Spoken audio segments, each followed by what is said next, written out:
Welcome to Finding Purgatory. There's another Paranormal Reactions. Today we're looking at UFOs. Are they real? Are they fake? Let's find out, shall we? Today we're looking at Watch Mojo UK. Let's check them out. Give them to subscribe. I know I have. Don't forget, hit my bell, give me a like, hit my subscribe button for your daily paranormal fix. Let's get cracking. More and more people, disillusioned with life on Earth, want to believe in a force outside their understanding. Welcome to Watch Mojo UK, and today we're counting down our picks for the top 10 UFO sightings in Britain. No one has the vaguest explanation for the mystery of Dark Peak. It's really in your own interest and in the interest of this country that these things are happening. Thing with a big round dome and very dark grey colour. Before we begin, we publish new content every day, so be sure to subscribe to our channel and ring the bell to get notified about our latest videos. For this list, we'll be looking at the most amazing, convincing, and historic alleged UFO sightings that have been recorded throughout modern Britain's history. Can you think of any other tantalizing UFO sightings? Be sure to let us know in the comments below. Number 10. The Warminster Lights. Wiltshire is a county located in southwest England. It is notable for its numerous country houses, beautiful valleys, and for housing various ancient landmarks like Stonehenge. It's also home to Warminster, the UFO capital of England. What I did see was a green shimmering light for about quarter of an hour. The town... I never knew that. Did you? I thought it was down in Suffolk. First alleged UFO sighting occurred in 1964, and since then, hundreds of people have reported seeing mysterious lights in the sky. In June 2001, witnesses described a slow-moving light.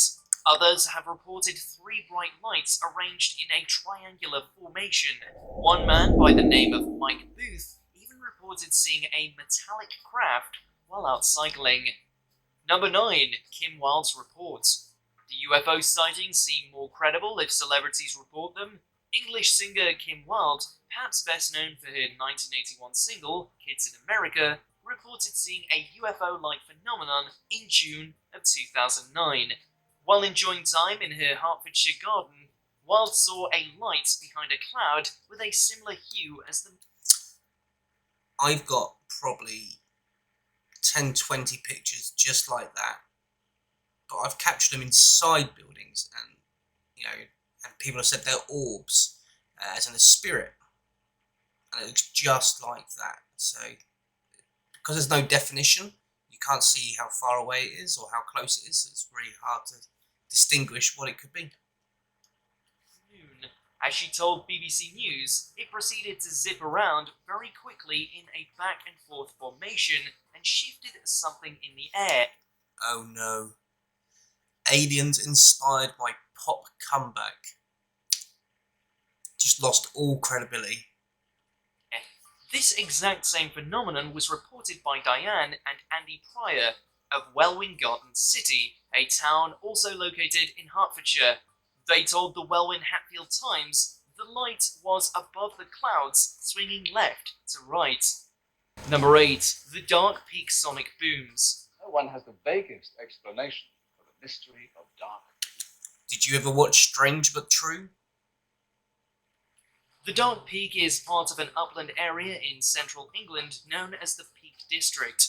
It encompasses Derbyshire, Staffordshire, and the Greater Manchester area, among others. The area is known for its numerous aircraft accidents, owing mainly to inexperienced pilots and poor visibility. In 1997, a triangular-shaped aircraft was noticed flying over the area. Roughly 1 hour later, people reportedly heard two massive sonic booms in the skies above Dark Peak. Fearing another crashed aircraft, the Royal Air Force went to investigate. See, that's interesting. 'Cause my first thing, sonic booms, is probably going to be the RAF jets flying around. But the fact that they've scrambled jets is a really good sign of something unexplained.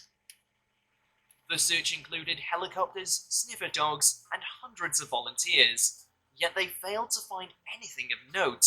The case remains unexplained to this day. Number 7. the Robert Taylor Incident.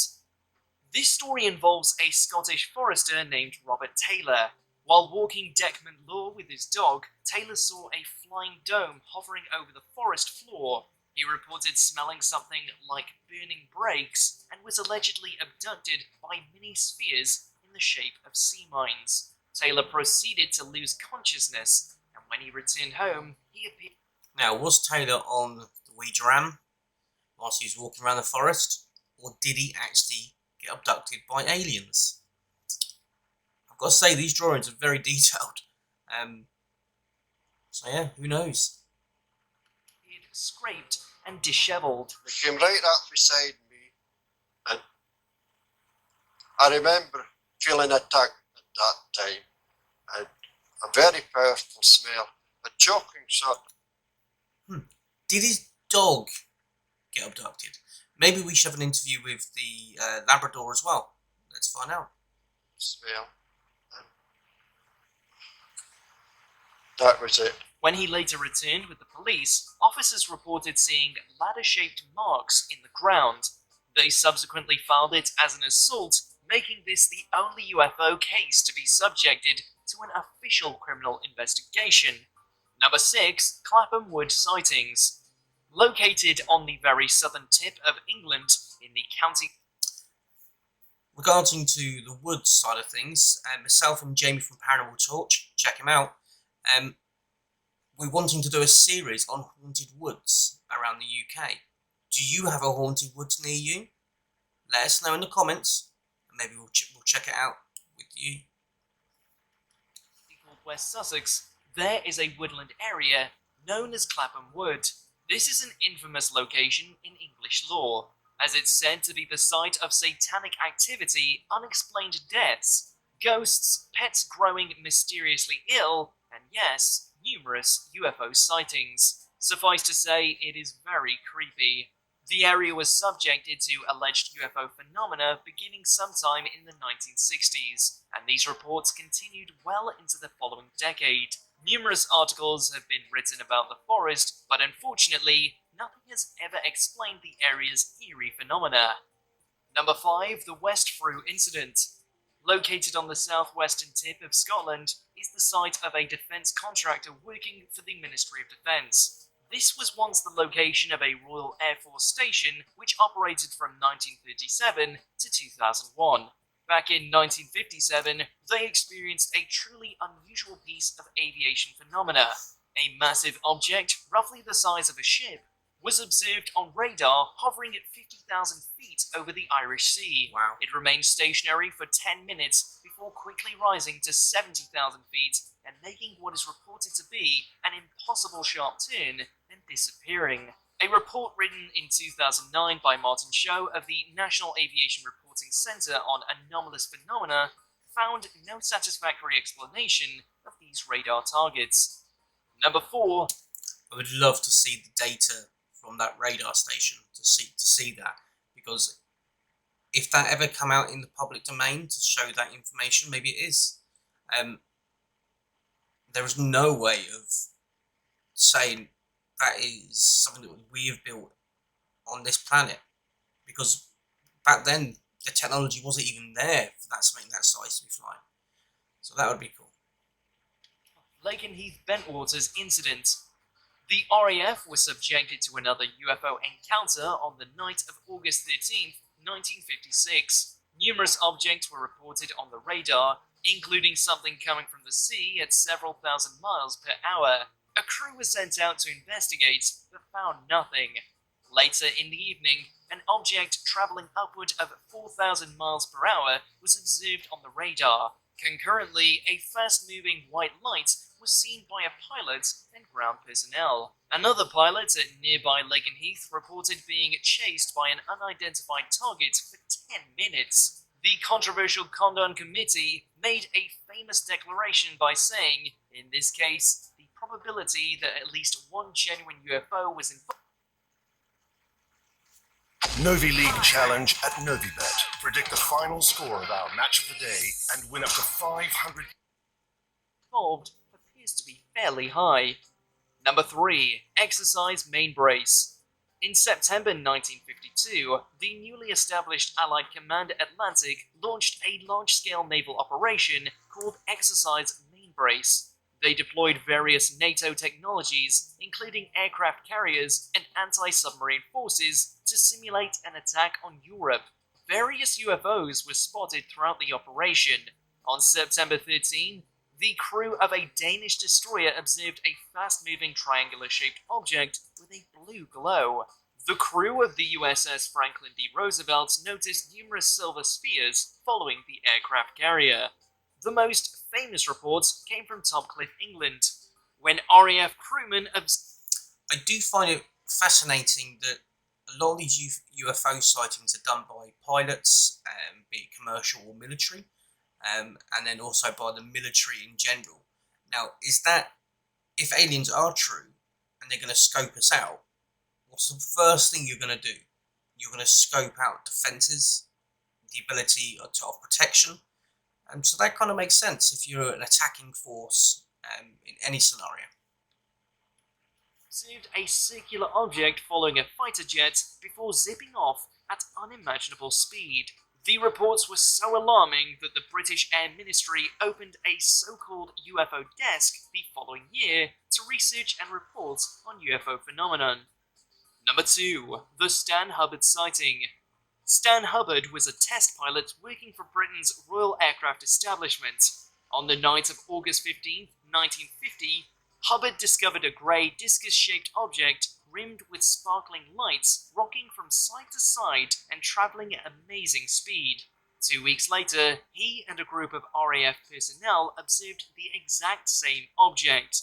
Everyone was visited by the Ministry of Defence's Flying Saucer Working Party, a group of intelligence officers and scientists tasked with deducing UFO observations. They concluded that it was likely a normal aircraft and that Hubbard had deceived himself about its shape and speed. The second sighting was also reported as a regular aircraft, and the RAF personnel had been influenced by Hubbard's first story to believe it was a UFO. But how could this be? I agree there. You've got a number of military personnel, they're not going to make that up. The other thing as well, do you believe that the UK has what they call the Men in Black? There have been a number of recorded incidents. If you'd like me to do a video on that, let me know in the comments. Number 1. Britain's first flying saucer. It all began in June of 1950. While flying over Portsmouth, the pilot of a Gloucester Meteor reportedly witnessed a bright, circular and metallic object travelling at great speed, roughly 1,000 feet above him. RAF Tangmere corroborated with RAF Watling, who confirmed reports of an unidentified object on their planned position indicator. However, a further investigative report by the research branch found no connection between the two occurrences. Regardless, this story proved so alluring that it led to the creation of the aforementioned Flying Saucer Working Party. They in turn attributed the PPI phenomena as simple interference and the UFO as a meteorological balloon whose speed was greatly exaggerated by the pilots, or was an actual UFO. Alright guys, so thank you again for watching another episode of Paranormal Reactions. Now, do I believe UFOs are real? I think they are. I've had my own instance when I was a kid where unexplained scenarios happened to me, where I saw lights above us and me and my mates legged it and it was literally following us. Do I think all these stories here are true? Probably not. But I am fascinated with the idea of the alien aircrafts coming down and checking out our military sites. Do you think that is what they're doing, or do you think it's just a whole load of cobble wobbles or whatever it is? Cobble wobbles, is that even a word? Probably not. Do you think it's a whole load of you-know-whatsits? Alright, until tomorrow, I'll see you again very, very soon for another episode of Paranormal Reactions. Take care for now.